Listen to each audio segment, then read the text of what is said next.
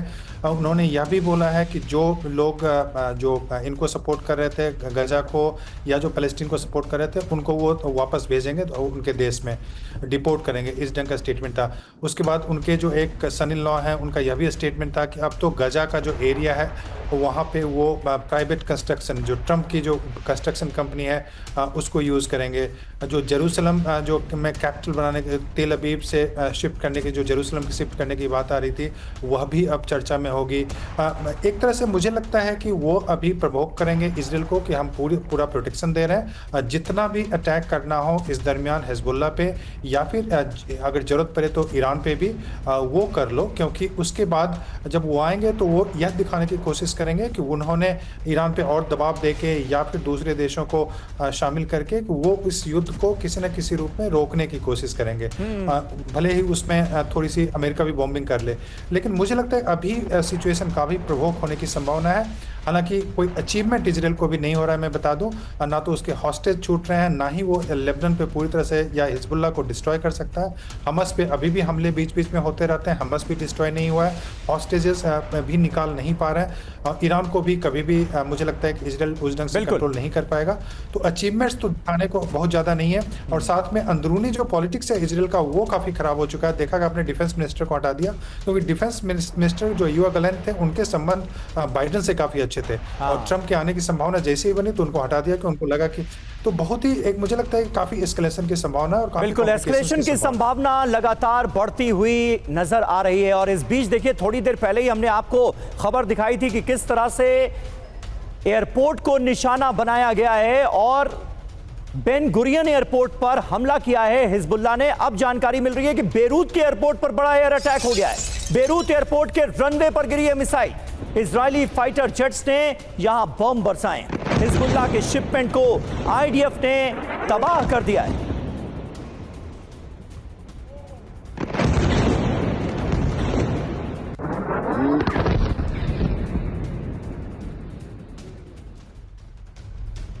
तो देखिए, बड़ी खबर है। बेरूत एयरपोर्ट में हिजबुल्लाह का वेपन स्टोर मौजूद था और इसे तबाह करने का दावा आईडीएफ ने किया है। ईरान से मिले हथियार हमने तबाह कर दिए हैं जिन्हें एयरपोर्ट पर रखा गया था, ये बयान जारी किया गया है। इजरायली वायुसेना ने एयरपोर्ट पर मिसाइलें दागी हैं, एयर स्ट्राइक की गई और एक बड़ा वेपन डिपो हमने बर्बाद कर दिया, ये आईडीएफ की तरफ से कहा गया है इस हमले के बाद।